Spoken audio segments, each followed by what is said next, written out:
Hi hello and வணக்கம் மக்களே, நான் உங்கள் தனுஷா அடா 24/7 தமிழுக்காக. இந்த வீடியோவில் நம்ம என்ன பார்க்க போகிறோம் அப்படின்னா, குரூப் 1 உடைய கம்ப்ளீட் பிகினர்ஸ் டீட்டெயில்ஸ் தான் பார்க்க போகிறோம். ஸோ இதில் வந்து குவாலிஃபிகேஷன்ஸ் என்னென்ன போஸ்டிங்ஸ் இருக்குது, என்னென்ன குவாலிஃபிகேஷன்ஸ், ஓகே. ஸோ அது இல்லாமல் ஏஜ் எலிஜிபிலிட்டி என்ன, ஓகே, எக்ஸாம் உடைய பேட்டர்ன் என்ன, இது இல்லாமல் நம்ம கோர்ஸ் என்ன இருக்குன்றதையும் பார்ப்போம். ஸோ இது இல்லாமல் ஒரு பிகினராக நீங்கள் என்ன தெரிஞ்சுக்கணும், ஸோ என்னென்ன விஷயங்கள் தெரிஞ்சால் நீங்கள் ஸ்டார்ட் பண்ணலாம் அப்படின்றதும், உங்களோட ஃபோக்கஸ் ஏரியா அப்படின்றது எப்படி இருக்கணும், அண்ட் உங்களுடைய பேசிக்கான புக்ஸ் என்னென்ன, இது எல்லாத்தையும் நம்ம இந்த செஷனில் பார்ப்போம். ஸோ ஃபுல்லாக இந்த செஷன் பாருங்கள், ரொம்ப ரொம்ப யூஸ்ஃபுல்லாக இருக்கும். ஓகே, ஸோ இது பொறுத்தளவுக்கு ஓகே. ஸோ குரூப் 1 பொறுத்தளவுக்கு உங்களுக்கு எக்ஸாம் அப்படின்னு பார்த்தோன்னா நோட்டிஃபிகேஷன் உங்களுக்கு ஜூன் 23 வருது. ஸோ ஜூன் 23 நோட்டிஃபிகேஷன் வர்றது, எக்ஸாம் வந்து உங்களுக்கு செப்டம்பர் 6 அப்படின்னைக்கு வருது. ஸோ செப்டம்பர் 6னால் இப்போ இருந்து நீங்கள் கணக்கு எடுத்துக்கிட்டிங்கன்னா ரொம்ப நாள் இல்லை, 6 months அப்படின்றது தான் இருக்குது. ஸோ இதில் நீங்கள் ப்ரிப்பரேஷன் அப்படின்றத ஃபஸ்ட்டு சிலபஸ் எடுத்துக்கோங்க. ஸோ சிலபஸ் வந்து ப்ரிலிம்ஸ் அண்ட் மெயின்ஸ் ரெண்டையுமே பிரிண்ட் போட்டு வச்சுக்கோங்க. அதையும் பேக் டு பேக் இல்லாமல் ஒரே சிங்கிள் சைடு போட்டு வச்சுக்கோங்க. ஸோ இதை வந்து நீங்கள் எங்கே படிக்கிறீங்களோ அந்த இடத்துல வச்சுக்கோங்க. ஓகே, ஸோ எதர் ஸ்டேப்பிள் பண்ணி பக்கத்தில் வச்சாலும் சரி, இல்லை பிரிண்ட் பண்ணி ஒட்ட முடிஞ்சாலும் சரி, anything would two. Okay, so இது இல்லாமல் உங்களோட ப்ரீவியஸ் இயர் கொஷின் லாஸ்ட் ஒரு 3 years குரூப் 1 இது மட்டும் பிரிண்ட் போட்டு வச்சுக்கோங்க.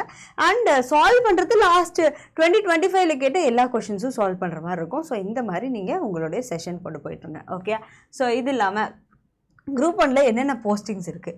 So group 1 deputy collector, DSP இதெல்லாம் வந்து உங்களுக்கு கேள்விப்பட்டிருப்பீங்க. ஆனால் இது இல்லாமல் deputy registrar of cooperative societies, assistant commissioner commercial taxes, assistant director of rural development, district employment officer, அது இல்லாமல் assistant commissioner of labour, district officer fire and rescue services, இந்த மாதிரி வேறு போஸ்டிங்ஸ் இருக்குது. ஸோ இது எல்லாத்துக்குமே உங்களுக்கு குவாலிஃபிகேஷன்ஸ் அப்படின்னு எடுத்துக்கிட்டோம்னா மினிமம் குவாலிஃபிகேஷன்ஸ். ஸோ மினிமமாக தேவைப்படுறது மோஸ்ட் ஆஃப் தி போஸ்ட்ஸுக்கு வந்து பேச்சுலர்ஸ் டிகிரி தான். இதில் டிபெண்டிங் அப்பான் என்ன போஸ்ட் அப்படின்றத பொறுத்து இது மாறும்.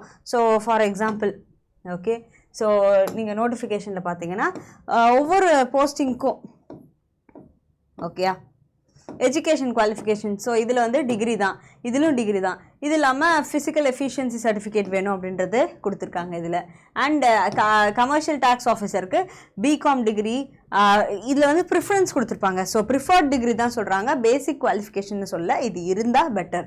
ஸோ ப்ரிஃபர்டு அப்படின்னா பிகாமும் BL together with diploma in taxation laws, B Com BL degree, இது இல்லாமல் B Com degree or BL degree together with taxation laws, இந்த மாதிரி படிச்சிருந்தா ப்ரிஃபரன்ஸ் கொடுப்பாங்கன்னு சொல்கிறாங்க.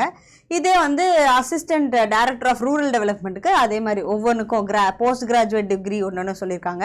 இது இல்லாமல் டிஸ்ட்ரிக்ட் எம்ப்ளாய்மெண்ட் ஆஃபீஸருக்கு எக்கனாமிக்ஸ், எஜுகேஷன், சோஷியாலஜி, இந்த மாதிரி ஸ்டாட்டிஸ்டிக்ஸ், சைக்காலஜி இதெல்லாம் படித்தவங்களுக்கு ப்ரிஃபரன்ஸ் அப்படின்னு சொல்கிறாங்க. இதே மாதிரி லேபருக்கும் வந்து ஃப்ரீடம் ஃபைட்டர்ஸ், அவங்களுடைய ரிலேட்டட் அந்த மாதிரி இருக்கிறவங்களுக்கெல்லாம் முன்னுரிமை அப்படின்னு சொல்லி இதில் சொல்கிறாங்க. Okay, so freedom fighters and அவங்களுடைய ஃபேமிலி மெம்பர்ஸ், ஸோ இதெல்லாம் முன்னுரிமை கொடுப்பாங்கன்னு சொல்கிறாங்க. இது இல்லாமல் ஓகே, ஸோ இந்த ப்ரிஃபர்ட் டிகிரி அப்படின்றது இல்லாமல் ஃபைனல் இயர் ஸ்டூடெண்ட்ஸ் எழுதலாமா மேம் அப்படின்னு நிறைய பேர் கேட்குறீங்க. எஸ், நீங்கள் அப்ளை பண்ணலாம். You can apply for prelims. ஆனால் மெயின்ஸ் வர்றதுக்கு முன்னாடி நீங்கள் டிகிரிஸ் ப்ரூஃப் அப்படின்றது, ஓகே நான் முடிச்சிட்டேன் அப்படின்ற ப்ரூஃப் கொடுக்கணும். ஓகே, இது ப்ரொஃபஷனல் டிகிரியாக கூட இருக்கலாம். தென் இது இல்லாமல் உங்களுடைய ஸ்டாண்டர்ட் விஷன் ஸ்டாண்டர்ட் வந்து ஸ்டாண்டர்ட் 3 ஆர் பெட்டர் அப்படின்றதே இருக்கணும் அப்படின்னு சொல்கிறாங்க எல்லா போஸ்டிங்ஸ்க்கும். அண்ட் இது இல்லாமல் டிஎஸ்பி போஸ்டிங்க்கு மட்டும் இந்த ஃபிசிக்கல் ஸ்டாண்டர்ட்ஸ் இருக்குது. ஓகே, ஸோ ஒன்று மென்னுக்கு வந்து ஹைட் 165, விமனுக்கு 155, செஸ்ட்டு வந்து விமனுக்கு இல்லை மென்னுக்கு வந்து மெஷர் பண்ணுவாங்க. ஸோ இது வந்து செஸ்ட் சர்க்கம்ஃபரன்ஸ் அண்ட் எக்ஸ்பான்ஷனில் எப்படி அப்படின்றது இங்கே க்ரைட்டீரியா கொடுத்துருப்பாங்க. ஸோ இதை மட்டும் நீங்கள் பார்த்துக்கணும். அண்ட் ஏஜ் லிமிட் அப்படின்னா மினிமம் 21 years. ஓகே, இதில் நீங்கள் 21 வயசு ஆனிச்சுன்னா நீங்கள் எழுத ஆரம்பிச்சிடலாம். ஸோ இந்த போஸ்டிங் அப்படி தான். அண்ட் மேக்ஸிமம் ஏஜ் லிமிட் அப்படின்றது இருக்குது. ஸோ ஜென்ரல் கேட்டகரிக்கு 34. ஸோ எல்லாத்துக்குமே 34 தான் ஜென்ரல் கேட்டகரி. அதே வந்து பிசி, எம்பிசி, எஸ்சி, எஸ்டி இவங்க எல்லாருக்கும் அப் டு 39 years. இது இல்லாமல் 39 years கூட ப்ளஸ் ஆர் மைனஸ் ப்ளஸ் வர்றது persons with benchmark disability, X servicemen, destitute widows. Okay, so யாருக்கெல்லாம் வந்து மாற்றுத்திறனாளிகளாக இருக்காங்க, இல்லைனா சர்வீஸ்மென், ஓகே, எக்ஸ் சர்வீஸ்மென்ஸ், டிஃபென்ஸ்லேருந்து வெளில வந்தவங்க, ஆர் டெஸ்டியூட் விடோஸ், ஆதரவற்ற விதவைகள், இவங்க எல்லாத்துக்கும் எக்ஸ்ட்ராவாக அடிஷ்னல் ரிலாக்ஸேஷன்ஸ் அப்படின்றதும் இதில் கொடுக்குறாங்க. ஓகே, அண்ட் இது இல்லாமல் எக்ஸாமுடைய பேட்டர்ன் என்ன, உங்களுக்கு எக்ஸாம் ஸ்டேஜஸ் வந்து ப்ரிலிம்ஸ், மெயின்ஸ், இன்டர்வியூ அப்படின்னு சொல்லி கொடுக்குறாங்க. இதில் வந்து நீங்கள் குவாலிஃபை ஆனால் மட்டும் போதும். ஓகே, ஸோ குவாலிஃபை ஆனால் போதும்.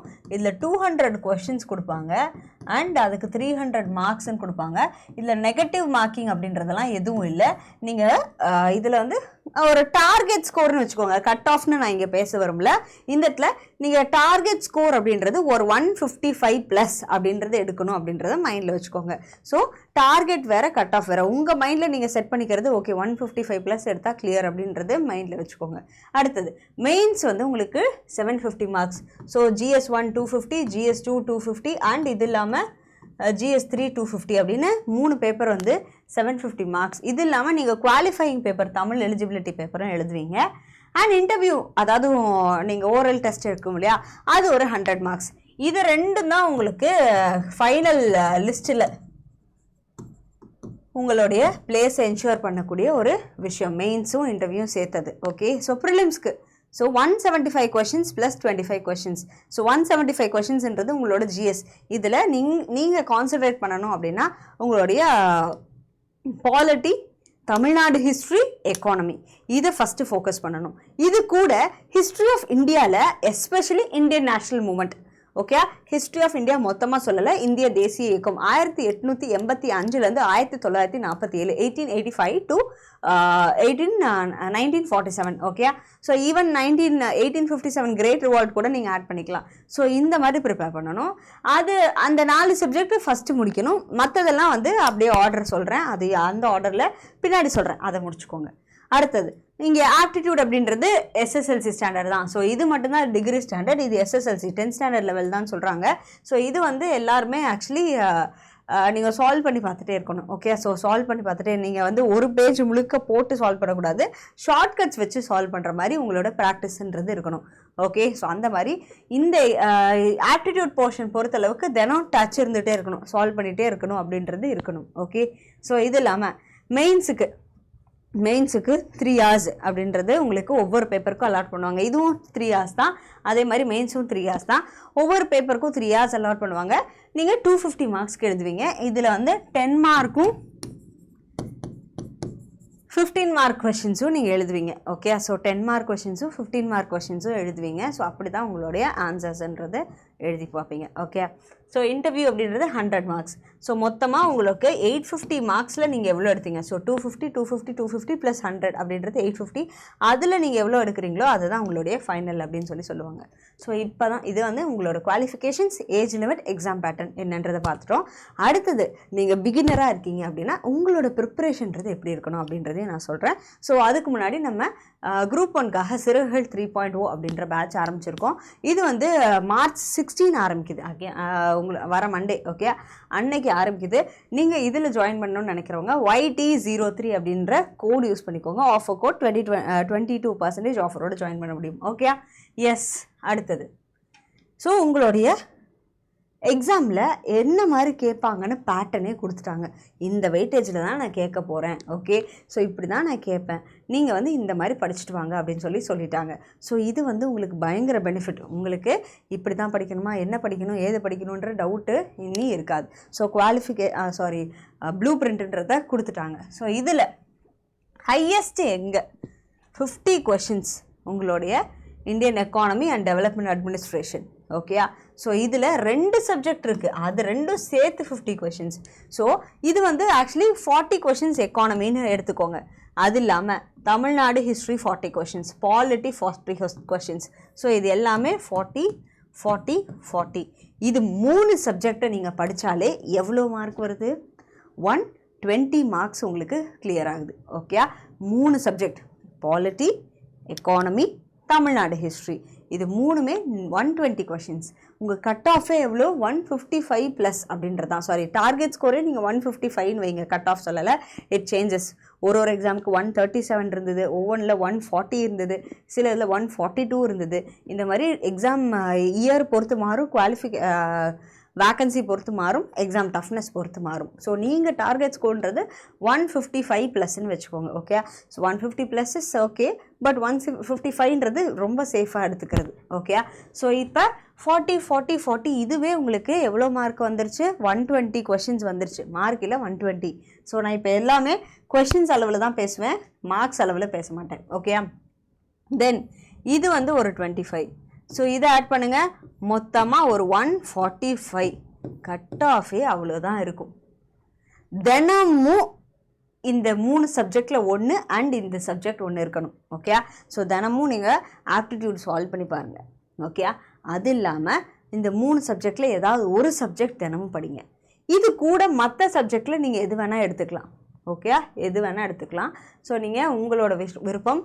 கடைசியாக ஜென்ரல் சயின்ஸ் படிங்க. ஏன்னா 6th-லேருந்து 12th சயின்ஸ் படிக்கிறத விட இது எல்லாத்துக்கும் 6th to 12th எஸ்எஸ் படிக்கலாம். ஆனால் இது பாருங்கள், வெறும் 10 கொஷனுக்கு 6th to 10th எஸ்எஸ் படிக்கணும். சரிங்களா? 12th இல்லை, 10th எஸ்எஸ். அதே இங்கே பாருங்கள், science, sorry guys. So 6th to science படிக்கணும். இங்கே வந்து 6th to 12th எஸ்எஸ். 10 கொஷனுக்கு நீங்கள் 10 புக் படிப்பீங்களா, இல்லை 165 கொஷனுக்கு இங்கே இருக்கக்கூடிய 10 புக்கு படிப்பீங்களா? ஸோ இதை தான் ஃபஸ்ட்டு படிப்பீங்க, கரெக்டாக? அப்புறம் தான் அதுக்கு போவீங்க. ஸோ இந்த மாதிரி தான் உங்களுடைய ப்ரிப்ரேஷன்றதை இருக்கணும். ஸோ இதை மாதிரி டிவைஸ் பண்ணிக்கோங்க. அண்ட் ஆப்டிடியூடுன்றது நீங்கள் இது இங்கிலீஷ் மீடியம்னா ஆர்எஸ் அகர்வால்லையும், தமிழ் மீடியம்னா கணியன் புக்லேயும் பார்த்துட்டு சால்வ் பண்ணி பார்க்கணும். அதுதான் மேட்டர். ஓகே, நான் ஃபஸ்ட்டு என்ன சொன்னேன்? சிலபஸ் எடுத்துக்கோங்க, பிரிண்ட் போட்டு வச்சுக்கோங்க. லாஸ்ட்டு 3 years உடைய கொஷின் பேப்பர் எடுத்துக்கோங்க, குரூப் 1 உடையது மட்டும். அதை பிரிண்ட் போட்டு என்ன மாதிரி கேட்குறாங்கன்னு பாருங்கள். இது இல்லாமல் லாஸ்ட்டு 3 years மட்டும் போதும், 5 years எடுக்காதீங்க. ஏன்னா பேட்டர்ன் சேஞ்ச் ஆகி எக்ஸாம் ஸ்ட்ரக்சர் மாறினதெல்லாம் இப்போ தான். ஓகே, அதுக்கு அடுத்தது உங்களுடைய உங்களுடைய புக்ஸ் அப்படின்னு பார்க்குறோம் அப்படின்னா அதுக்கும் சொல்லிடுறேன். ஸோ இப்போ நான் ஃபோக்கஸ் ஏரியா எல்லாம் சொன்னேன் இல்லையா? Tamil Nadu history, polity, economy, aptitude, இது எல்லாத்தையும் சேர்த்தாலே உங்களுக்கு 145 கொஷின்ஸ் வருது. ஓகேயா? So 145 questions. மீதி இருக்கக்கூடிய 55 கொஷின்ஸ் வந்து மொத்தமாக இதிலேருந்து வருது. ஓகேயா? ஸோ 145 ஓகேயா, கிட்டத்தட்ட 75% ஆஃப் தி சிலபஸ் வந்து இந்த 3 GS சப்ஜெக்டும் ஆப்டிடியூடு தான். Polity, Tamil Nadu history, economy. அதுக்கப்புறம் இந்தியன் நேஷனல் மூமெண்ட் படிங்க, 1857 to 1947. அடுத்தது ஜியாகிரஃபி ஆஃப் தமிழ்நாடு 10th ஸ்டாண்டர்டில் 6th and 7th புக்கு. அதே மாதிரி ஜியாகிரஃபி ஆஃப் இந்தியா 10th ஸ்டாண்டர்டில் first to 5th lesson. Okay, so இந்த மாதிரி ஜியாகிரஃபி அப்படின்றத ப்ரிப்பேர் பண்ணணும். இதுக்கு அடுத்தது ஹிஸ்ட்ரி ஆஃப் இந்தியா அப்படின்றது உங்களுடைய 11th ஹிஸ்ட்ரி புக்கில் இருக்குது. அதே வந்து உங்களுடைய இந்தியன் நேஷ்னல் மூமெண்ட்டும் அதே மாதிரி தான் உங்களுடைய 12th ஹிஸ்ட்ரி புக்கு. ஓகேயா? டெவலப்மெண்ட் அட்மினிஸ்ட்ரேஷன்றது நீங்கள் ஒரு கைடு யூஸ் பண்ணிக்கோங்க. இது இல்லாமல் கரண்ட் அஃபேர்ஸ், இந்த எல்லா சப்ஜெக்ட்க்கும் கரண்ட் அஃபேர்ஸ் படிக்கணும். Okay, so current affairs skip பண்ணிடக்கூடாது. லாஸ்ட் 1 year உடைய கரண்ட் அஃபேர்ஸ் படிங்க. ஸோ இது டெய்லி இப்போ நியூஸ் பேப்பர் படிக்கிறதுக்கு சும்மா என்ன நடக்குதுன்னு ஸ்கிம் பண்ணுங்கள், அதாவது பழக்கம் படுத்திக்கோங்க. அதுக்கு அடுத்தது நீங்கள் என்ன பண்ணலாம் அப்படின்னா, மந்த்லி கம்பைலேஷன்ஸ் நிறையா ரிலீஸ் பண்ணுறாங்க. அதில் ஏதாவது ஒரு மந்த்லி கம்பைலேஷன் எடுத்து அதை படிங்க. So that will be enough. Okay, அடுத்தது புக் லிஸ்ட் அப்படின்னு சொன்னோன்னா 6th to 12th SS book, 6th to 10th science book, அதுலேயும் especially 9th 10th science book. Okay, so இதை ஃபஸ்ட்டு முடிக்கணும். ஓகே, எஸ்எஸ்ஸை முடிங்க, அப்புறம் சயின்ஸுக்கு வரலாம். ஆனால் சயின்ஸை ஸ்கிப் பண்ணாமல் போகக்கூடாது. ஓகே, ஸோ ஸ்கிப் பண்ணிவிட்டு போகக்கூடாது. ஸோ இதை மறந்துடாதீங்க. ஓகே, சயின்ஸை ஸ்கிப் பண்ணிவிட்டு போயிடாதீங்க, அது ரொம்ப தப்பாயிடும். அண்ட் ஒரு அட்வான்ஸ்டு புக், ஃபார் எக்ஸாம்பிள் பாலிட்டிக்கு லக்ஷ்மிகாந்த், எக்கானமிக்கு சங்கர் கணேஷ் கருப்பையா அல்லது ரமேஷ் சிங். ஓகே, நான் சஜஸ்ட் பண்ணுறது ரமேஷ் சிங் அவர்களுடைய புக்கு. டெவலப்மெண்ட் அட்மினிஸ்ட்ரேஷனுக்கு any guide would do. Tamil Nadu ஹிஸ்ட்ரிக்குன்னு தனியாக நான் ஒரு லிஸ்ட்டே வச்சுருக்கேன். ஸோ புக் லிஸ்ட் குரூப் 1 கூடிய புக் லிஸ்ட்டுன்றதே தனியாக ஒரு வீடியோ போட்டிருக்கேன், அது லென்த்தியாக இருக்கும், அதை போய் பாருங்கள். ஓகே, ஸோ அதிலே எல்லாம் டீட்டெயில்டாக இருக்கும், லென்த்தியாக இருக்காது, டீட்டெயில்டாக இருக்கும், கம்மியாக ஒரு 10 minutesக்குள்ளேயே தான் இருக்கும். அதை போய் பாருங்கள், ரொம்ப ரொம்ப ஹெல்ப்ஃபுல்லாக இருக்கும். ஓகே, அட்வான்ஸ்டு புக்குன்றது ஒன்று தான் படிக்கணும். வேல்யூ அடிஷனுக்கு நீங்கள் கூகுள் யூஸ் பண்ணுங்கள், ChatGPT யூஸ் பண்ணுங்கள், ஜெமினா யூஸ் பண்ணுங்கள், இது எல்லாமே யூஸ் பண்ணலாம். ஸோ அந்த டாபிக் என்னவோ அந்த டாபிக் கிடைக்கல அப்படின்னா டிசாஸ்டர் மேனேஜ்மெண்ட் அப்படின்னா அது கிடைக்கலன்னா டிசாஸ்டர் மேனேஜ்மெண்ட் TNPCன்னு போடுங்க. ஓகே, அப்படி கிடைக்கலையா, அதையும் மீறி கிடைக்கலையா, டிசாஸ்டர் மேனேஜ்மெண்ட் UPSCன்னு போடுங்க. அந்த கண்டென்ட் கண்டிப்பாக இருக்கும். ஓகே அவங்களோட டிஎன்பிசி குரூப் 1 சிலபஸும் யூபிஎஸ்சி சிலபஸும் மோர் ஆர் லெஸ் ஒன்று தான். ஓகே தமிழ்நாடு ஹிஸ்ட்ரியை தவிர. ஓகே அதனால் நீங்கள் அதை யூஸ் பண்ணிக்கலாம். இது இல்லாமல் நீங்கள் உங்களோட டாபிக் ஏதாவது வந்து சம்மரைஸ் பண்ணணும் அப்படின்னு இருக்குன்னா நோட் புக் எல்எம் அப்படின்ற ஒரு வெப்சைட் இருக்குது. இதில் நீங்கள் ஏதாவது ஒரு வெப்சைட்லேருந்து கண்டென்ட் எடுத்து உங்களுக்கு புரியறது என்ன பண்ணலாம், புரியல அப்படின்னா அந்த கண்டென்ட் எடுத்து இதில் பேஸ்ட் பண்ணி உங்களுக்கு என்ன புரியலையோ அதை வந்து டிஸ்கிரைப் பண்ண சொல்லுங்கள். அதை வந்து இன்ஃபோகிராஃபிக்ஸ் கொடுக்கும், அது இல்லாமல் மைண்ட் மேப் கொடுக்கும், குவிஸ் கண்டக்ட் பண்ணும், ஃப்ளாஷ் கார்ட்ஸ் ஜென்ரேட் பண்ணும். இந்த மாதிரி நிறைய இது இருக்குது, அதை யூஸ் பண்ணிக்கோங்க. ஸோ எஸ் 175 அண்ட் 25 கொஷின்ஸுக்கு நீங்கள் இப்படி தான் புக்ஸுன்றதை படிக்கணும். So that is all. இதோட செஷன் முடிஞ்சிருச்சு. நீங்கள் குரூப் 1க்கு 16th March கிளாஸ் ஸ்டார்ட் ஆகுது. அன்னைக்கு வந்து மார்னிங் 10 o'clock அண்ட் ஆஃப்டர்நூனில் I forgot the time. So காலையில் அருணன் சாருடைய ஓரியன்டேஷனும் அப்புறம் மத்தியானம் வந்து அருண் சாருடைய ஓரியன்டேஷனும் ஃப்ரீயாக அடா 247 ஆப்பில் நடக்கும். ஸோ கண்டிப்பாக இதை அட்டன் பண்ணுங்கள், உங்களுக்கு ரொம்ப ரொம்ப யூஸ்ஃபுல்லாக இருக்கும். ஸோ இதோட செஷன் முடிச்சுக்கலாம். அட்மிஷன்ஸ் ரிலேட்டடாக டவுட்ஸ்னால் இந்த நம்பர் கால் பண்ணுங்கள். அட்மிஷன்ஸுக்கு இந்த வெப்சைட்டில் போய் பாருங்கள். Adda 247 Tamil and Dhanusha talks 2 Telegram and Instagram page follow பண்ணிக்கோங்க. இந்த வீடியோவுக்கு லைக் ஷேர் அண்ட் சப்ஸ்கிரைப் பண்ண மறந்துடாதீங்க. இதே மாதிரி இன்னொரு வீடியோவில் பார்க்கலாம். ஸோ கண்டிப்பாக March 16 ஓரியன்டேஷன் அட்டன் பண்ணி பாருங்கள். ஸோ செல்ஃப் ப்ரிப்பேர் பண்ணுறவங்களுக்கும் ரொம்ப யூஸ்ஃபுல்லாக இருக்கும். இது இல்லாமல் நம்ம சிறகுகள் பேட்சுடைய ஸ்டடி பிளானும் வெப்சைட்டில் இருக்குது, நீங்கள் அதையும் எடுத்து பாருங்கள். இந்த வீடியோவுக்கு லைக் ஷேர் அண்ட் சப்ஸ்கிரைப் பண்ணிவிட்டு பண்ணிக்கோங்கன்னு சொல்லி இந்த வீடியோ எண்ட் பண்ணிக்கிறேன். Thank you guys.